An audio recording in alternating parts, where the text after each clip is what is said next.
It happened during the spring hiring cycle, one of those forgettable moments that should have faded into corporate paperwork and sterile HR interviews. But what actually unfolded during that week would go on to ripple through boardrooms, newsrooms, and legal circles for months. It started with what looked like a routine job rejection. But by the time it ended, a multi-billion-dollar company was on the verge of collapse, and one woman, once overlooked and underestimated, was suddenly a name whispered in every executive corridor. Marissa Cole had applied for over a dozen positions that month, but this one stood out.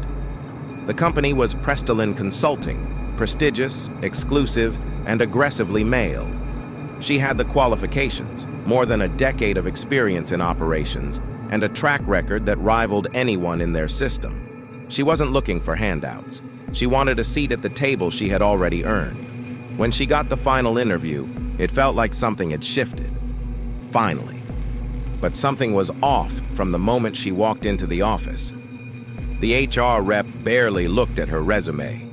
The hiring manager, a smug man named Bradley Shaw, offered a smile that didn't reach his eyes and interrupted her answers repeatedly with things like, "That's impressive, for a single mom," or "Must be hard managing deadlines and daycare." When she politely corrected him that her daughter was a very young woman in her early 20s and fully independent, he blinked, pretended to nod, and moved on as if he hadn't heard.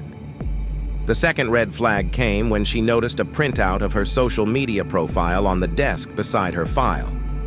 Someone had highlighted a photo, an old picture from a fundraiser where she'd been listed as a guest speaker. The caption, "Balancing motherhood and business." They didn't ask her about the campaign. They didn't ask her about her award-winning strategy that helped save an entire nonprofit from going under. All they saw was the label, single mom. 3 days later, the rejection email came. No phone call, no feedback, just a cold, templated line about cultural fit and other candidates moving forward. But the real slap came when an insider, someone anonymous, sent her an internal message screenshot from the hiring Slack channel. It read, "Too much baggage. We need someone who won't disappear for mommy emergencies." Another message. "She's sharp, but gives off that divorced energy. Not worth the risk." Marissa's hands shook. She'd spent her entire life working twice as hard for half the recognition. She'd raised a very young woman in her early 20s while building a career, launching small businesses, consulting on the side, surviving layoffs, surviving betrayal, surviving men like Bradley Shaw. But this wasn't going to be just another closed door. This one wasn't going to stay shut. Instead of breaking down, she broke the story. Not to the media, not yet. She had a better plan. Marissa started quietly, reaching out to former employees, interns, even contractors. She posed as a freelance researcher writing a paper on gender discrimination in hiring. What she uncovered was disturbing. Over a dozen women had been rejected after interviews with similar phrasing in the notes. Unstable, family distractions, too emotional, not leadership material. One woman shared a damning audio recording from her interview, the hiring team laughing about her ringless finger after she'd left. Another shared an NDA that mentioned a hush payment after she was harassed by the same manager, Bradley Shaw. Marissa compiled everything, screenshots, testimonies, internal memos. Some were redacted, some were raw. But all of it pointed to a toxic, systemic rot buried beneath Priceless Consulting's clean press releases and glossy diversity brochures. Then came the real twist. As she was collecting evidence, she got a message from a private account. No name, just a subject line. "You're not the only one." The email was short. A former executive assistant to the CEO had been fired months ago after getting pregnant. She'd signed a non-disclosure agreement under threat of losing her severance, but she'd kept a backup, a flash drive with voice recordings, emails, and a secret document called Risk Evaluation Matrix. Marissa opened the file. It ranked female applicants based on family burden, visual energy, leadership masculinity, and a numerical distraction risk score. Every woman who scored under 75, rejected. Almost all the top-scoring women had no kids, no spouses, and often no prior leadership roles. Just flexibility, control, no perceived emotional baggage. The matrix wasn't just HR policy, it was a weapon. And now it was in Marissa's hands. She didn't release it yet. Instead, she crafted a plan so precise it would do more than expose them. It would cripple them. She partnered with a non-profit law group that specialized in employment discrimination. They advised her to keep gathering, to wait, to strike when the damage would be irreversible. But Marissa didn't just want a lawsuit, she wanted revenge. So she created a shell company, Verity Global. She launched a fake consulting firm with a professional website, fake testimonials, and a forged executive board. Through a third party, she submitted Verity as a vendor for Priceless' new diversity training program. They accepted the proposal within 2 weeks. Bradley Shaw personally scheduled the kickoff call. Marissa logged in under a pseudonym, camera off. She listened as he bragged about their progress, how they were rebuilding optics, navigating woke politics, and filtering for the right kinds of female candidates. He never once realized he was giving ammunition directly to the woman he humiliated. By the fourth call, she had hours of recordings. When one of the execs joked about hiring attractive liabilities to make the board look balanced, she made a time-stamped note. When another suggested they host a fake women's mentorship summit for good PR, she smiled. But the moment that broke it all open was on the sixth call. A junior consultant, one they didn't realize was working with Marissa, asked, "Is there a reason we don't consider single moms for leadership roles?" Bradley laughed. So did the VP. Someone even replied, "That's a PR nightmare waiting to happen." They had no idea it already was. The day before Priceless' annual leadership summit, Marissa made her move. She compiled the documents, the videos, the risk matrix, the Slack messages, the audio files, the vendor recordings, all of it, into one encrypted folder. She sent it to a select group, 3 major media outlets, 2 national employment law watchdogs, and 1 very influential shareholder group who had been investing heavily into Priceless' inclusive future. Then she waited. It took 4 hours. By 10 a.m., the headline was everywhere. Consulting giant used algorithm to discriminate against single women and mothers. By noon, their CEO had locked his social accounts. By 3 p.m., stocks had dropped 11%. And Priceless still had no idea who leaked it. Because Marissa had never signed a contract, never walked through their doors as an employee, never played by their rules. But she wasn't finished. A few days later, someone from the board reached out to Verity Global. They needed crisis PR support, fast. A meeting was scheduled with a new rep. They didn't recognize the name. They didn't recognize the voice. But when the camera turned on during that final Zoom call, there she was, Marissa Cole. Hair tied back, black suit, calm smile. Behind her was a wall lined with framed articles, legal degrees, and a nonprofit banner that read, "Justice for the Overlooked." No one spoke. She leaned forward and said one line, "Let's talk about cultural fit." And then the screen went black, but the fallout was only just beginning.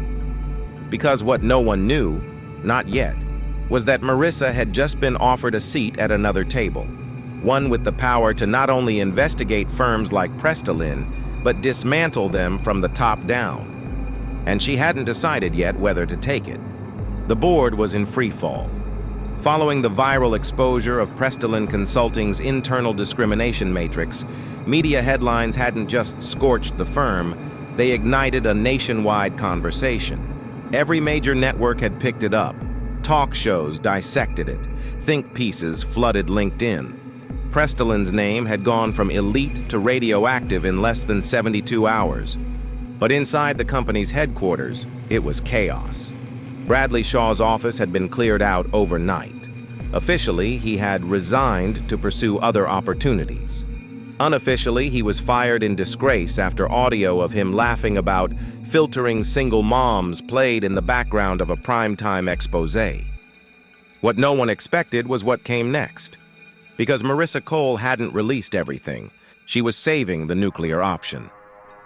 The day after her now infamous Zoom appearance, she received an encrypted message. A member of Priceless's legal team, using a throwaway account, had sent her a private file titled Board Mins Q3 Internal. At first glance, it looked like a standard minutes transcript, but as she read it, her pulse began to rise. There were direct references to the Matrix, by name, not just from HR or Bradley Shaw, but from the executive board itself. A line jumped out. Risk Matrix implementation has reduced litigation exposure. Single mothers, caregivers, and POC women less likely to be approved, reducing HR liabilities. It was signed off by the board chair. That changed everything. This wasn't a rogue manager. It wasn't one flawed department. It was policy. Top-down, approved, strategized. She picked up the phone and called the nonprofit legal group she'd worked with before. The woman on the other end barely let her finish before saying, "Marissa, you just cracked the entire system." The plan shifted from corporate takedown to federal investigation. But even as the pressure mounted publicly, Priceless's board scrambled to pivot. They hired a crisis management firm, issued a public apology, promised reform and a new era. But no one was buying it anymore. And then came the subpoena.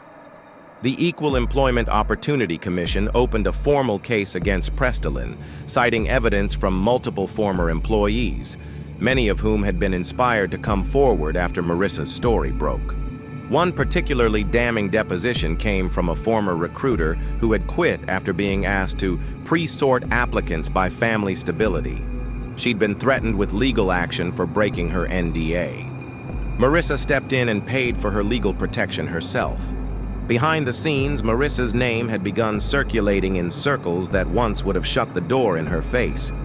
Senator Delphine Monroe, head of the Workplace Equity Task Force, invited her to speak at a Capitol Hill briefing. Marissa stood behind the podium in a simple navy blue blazer, looking out at the faces of lawmakers, CEOs, and journalists. Her voice was calm, but it carried weight. "I wasn't angry that I was rejected. I've been rejected before. What cut deepest was knowing the rejection was never about skill or experience. It was a script written by people who decided women like me didn't belong in their narrative." The room went silent. She didn't just share her story, she introduced the full framework she'd built in response. A data-backed algorithm designed to detect and flag bias in hiring matrices before they could be used. It wasn't just revenge, it was a solution. The press hailed her as a hero. LinkedIn blew up with articles praising the Marissa method. Suddenly, the same companies that once ignored her were lining up to consult with her. Some offered her blank check contracts, but she had her eyes on something bigger. 6 weeks after the fallout, a new opportunity emerged. One of the shareholders who had pulled out of Priceless's sinking ship reached out with a proposal. He wanted to fund a new firm, led by Marissa, staffed by those overlooked, structured on ethics, built not just to compete with companies like Priceless, but to replace them entirely.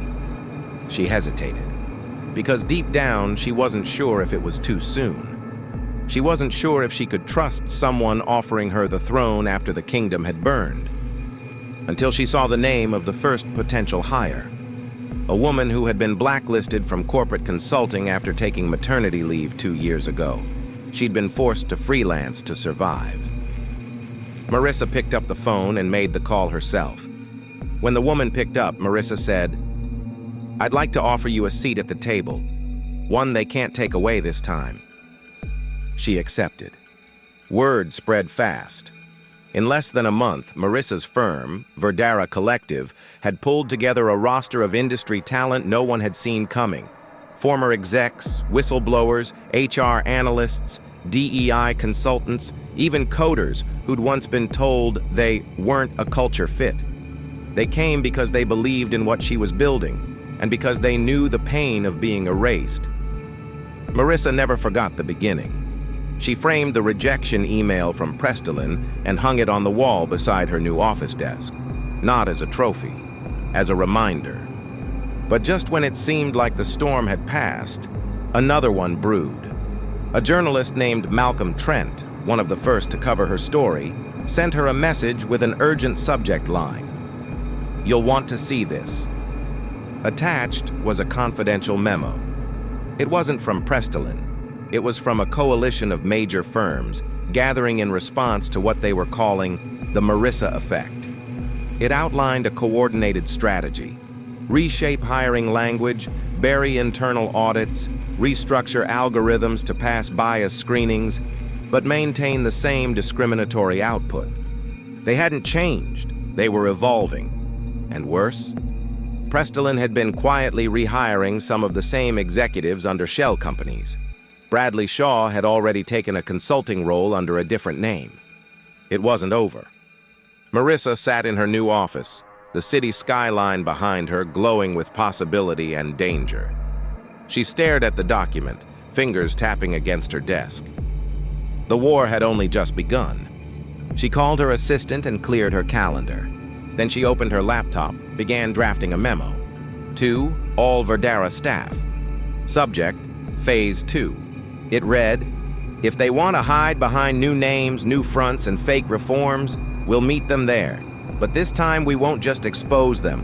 We'll outgrow them, outbuild them, outlast them." She hit send. The next morning, she walked into a boardroom filled with the most underestimated people in the industry.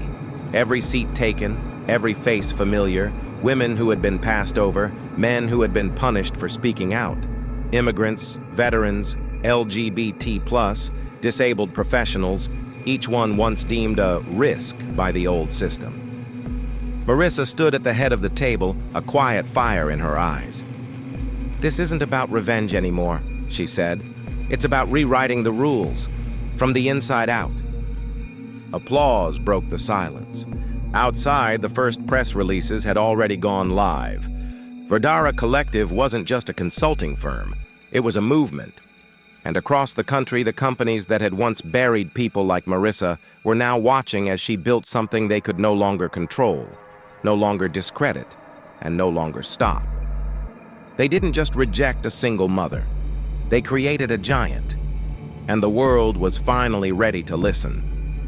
The final headline of the day hit every major outlet at once. Disgraced firm faces permanent ban as woman who exposed them launches rival empire. The very companies that denied her were now bidding for meetings. But Marissa, she had already moved on. Because revenge was never the goal. It was just the beginning.